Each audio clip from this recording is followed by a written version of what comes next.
Hello class, welcome to next class. आज हम नए टॉपिक क्रॉस मल्टीप्लिकेशन मेथड को करने जा रहे हैं। ये आपके सामने हमने 6 क्वेश्चंस लिखे हैं, 2-3 मैं कराता हूँ, बाकी आप करिएगा। पूरे स्टेप्स जैसे मैं बता रहा हूँ बिल्कुल आपने वैसे फॉलो करने हैं। तो ये आपका एक नया मेथड आज पूरा कवर हो जाएगा। आप ध्यान से स्टेप्स को समझेंगे, फॉलो करेंगे, देखेंगे। सबसे पहले हम क्वेश्चन को लिखेंगे। क्वेश्चन को लिखते हुए 2x plus y equal to 6, 2x minus y equal to 4।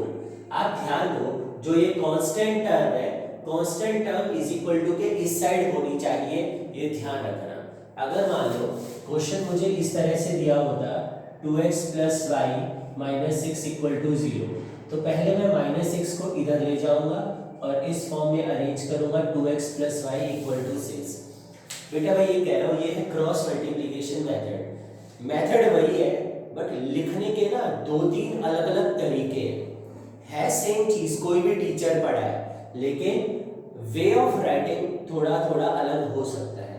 तो मैं बिल्कुल बेसिक फॉर्मेट से समझा रहा हूँ। इसमें और किसी भी टीचर के समझाए में मेथड में फर्क नहीं होगा, बट थोड़ा स्टेप्स का फर्क हो सकता है, तो इसलिए उस चीज में वरी ना करें।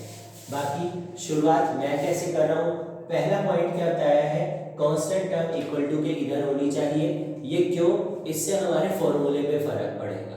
अगर आप इधर ही रखोगे तो आंसर में प्लस माइनस की गलती आएंगी। तो ध्यान से आप देखो, 2x plus y equal to 6, 2x minus y equal to 4। First equation है x का कोफिशिएंट 2 a1, y का coefficient 1 b1, constant term 6 c1, x का कोफिशिएंट 2 a2। सेकंड इक्वेशन आ गई, y का -1 है तो b2 -1 और c2 4। ऐसे पहले लिखना है और ये आपका फॉर्मूला है। आप फॉर्मूला याद करने के लिए आपको बता रहा हूँ, b c a b, पहले b और c, फिर c और a, फिर a और b। पहले b और c के कोफिशिएंट, फिर c और a के, फिर a और b के। ठीक है, अब इससे सारी ये आपका है b1 b2 c1 c2, फिर c1 c2 a1 a2, फिर a1 a2 b1 b2, bc ca ab, bc ca ab। ये आपका फॉर्मूला है, इसको एज इट इज लिखना है। मेथड का नाम क्या है? Cross multiplication. आप इसको इस तरह से क्रॉस मल्टीप्लाई करें, ठीक है। b1 c2 minus b2 c1, c1 a2 minus c2 a1, a1 b2 minus a2 b1। तो ये आपका हो गया क्रॉस मल्टीप्लिकेशन। अब बस वैल्यूज पुट कर देंगे। आप ध्यान से देखेंगे, वैल्यू पुट हो रही है b1 c2 1 into 4 b2 c1 minus 1 into 6 y c1 a2 c1 a2 6 into 2 minus c2 a1 2 into 4। ठीक है बेटा, ऐसे ही -1 upon a1 b2 2 into -1 minus a2 b1 2 into 1। ठीक है, इस तरह से सारी वैल्यूज पुट हो गई। वैल्यूज पुट करने के बाद इसको अब सॉल्व कर देंगे। x अपॉन 4 1 जा 4 प्लस ये हो जाएगा minus minus plus 6, y upon 6 2 जा 12 2 4 जा 8 माइनस 1 अपॉन -2 -2। ठीक है, x upon 10 y upon 4 -1 upon -4। Minus से माइनस कट गया, काट सकते हैं। ठीक है बेटा, अब आपने क्या करना है, x और कांस्टेंट वाली टर्म इन दोनों को एक साथ लेना है, y और कांस्टेंट इन दोनों को अलग एक साथ लेना है। x upon 10 equals to 1 upon 4, y upon 10 equals to 1 upon 4, sorry y upon 4। ये इधर क्रॉस, ये इधर cross, x equals to 10 upon 4, x की वैल्यू क्या आ गई 5 अपॉन 2,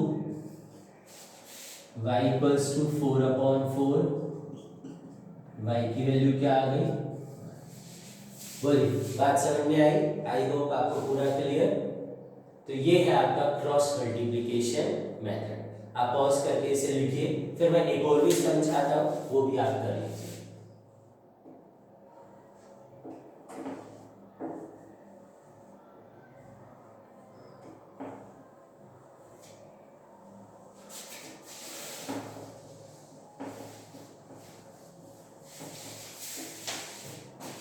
हाँ जी बेटा, अब सेकंड एक मैं आपको थर्ड वाला करवाता हूँ। 4x plus 3y equal to 24। चलिए बदल के करवाता हूँ, मैं एक एक्स्ट्रा क्वेश्चन करवा रहा हूँ, ये सारे आप करिएगा होमवर्क में।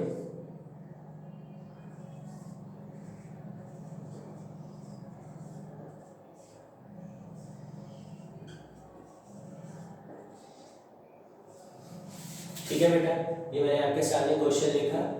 a1 की वैल्यू 3, फर्स्ट इक्वेशन से a1 b1 c1, x और y कभी नहीं लेना, सिर्फ कोफिशिएंट लेने हैं। कई बच्चे 3x ले देते हैं, वो गलत होगा। ये 2 और ये 6, ये 6, ये 4, ये 10। ठीक है बेटा, अब इसमें वैल्यूज पुट करेंगे। सेम देखो, पहले a1 b1 c1 सारी वैल्यू लिखी, same formula, same cross multiplication, same values put होंगे। अब b1 की वैल्यू 2, c2 की वैल्यू 10, b2 की वैल्यू 4 और 6। ठीक है, further c1 6 into 6 minus 3 into 10. Further, a1 b2 3 into 4, 6 into 2। ठीक है बच्चों, वैल्यू सेम पुट हो गई। देख लो बिल्कुल सेम स्टेप्स है, कोई चेंज नहीं है।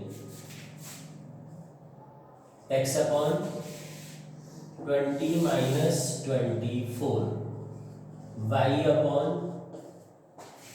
36 minus 30 और -1 upon 12 minus 12, x upon -4, y upon 6 -1 upon 0। अब मैं क्या देख रहा हूं, यहां पे क्या आ गया, यहां 0 नहीं आया मगर यहां 0 आ गया। अगर -1 के नीचे 0 आ जाए तो आपका आंसर हो जाएगा नो सॉल्यूशन। क्या आंसर होगा? No solution. बात को ध्यान से सुनो, x और y इनमें से किसी के नीचे 0 नहीं है, बट अगर -1 के नीचे 0 आ जाए तो क्या होगा? No solution.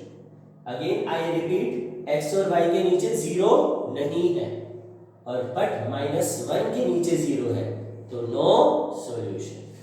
ठीक है बेटा, आप इसे पॉज करके लिख ले, फिर आगे बढ़ते हैं।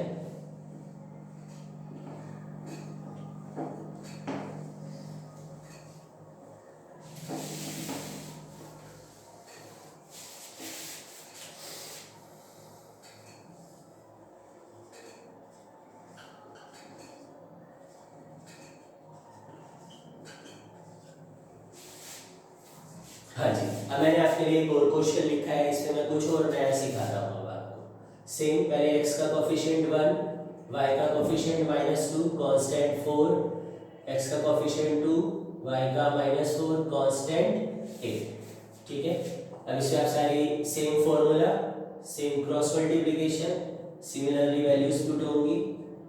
b1 -2, c2 8, b2 -4 into 4 और ऐसे ही आगे बढ़ेंगे।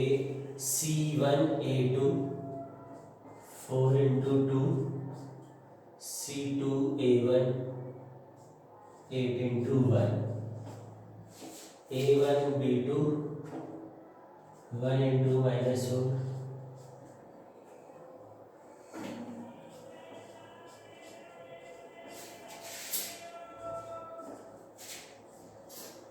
-16 minus plus 16, इसको इधर लिखते हैं। X upon -16 + 16 y upon 8 - 8 -1 upon -4 + 4 x upon 0 y upon 0 -1 upon 0। क्या नोटिस किया आपने, सबके नीचे 0 आ गया।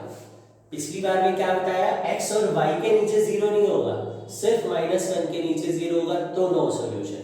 मगर अगर सबके नीचे 0 है तो आपका आंसर क्या हो जाएगा, इनफाइनाइट मैनी सॉल्यूशन। बोलिए, समझ आया आप सबको? This is cross multiplication method. ये सारे सॉल्व करिए। और ये वो क्वेश्चंस हैं, तो मैं आपको एक चीज भी और कह रहा हूं, आप इन सब क्वेश्चंस को क्रॉस मल्टीप्लिकेशन मेथड से भी करेंगे फर्स्ट, इन सबको एलिमिनेशन मेथड से भी करेंगे, इन सबको सब्स्टिट्यूशन मेथड से भी करेंगे और सबके आंसर सेम आएंगे। ठीक है, ऑल इन सब के आंसर क्या आएंगे, सेम। तो ये आपका होमवर्क है, इन सब क्वेश्चंस को पहले आप क्रॉस से करना, एलिमिनेशन से करना, सब्स्टिट्यूशन से करना, सबके आंसर सेम होंगे तो आपको आंसर से मैच हो जाएंगे। इसलिए मैंने इस बार आंसर्स नहीं लिखे हैं। तो आई होप ये आपको क्लियर है बेटा, कोई डाउट हो जरूर बताइएगा। Thank you for class.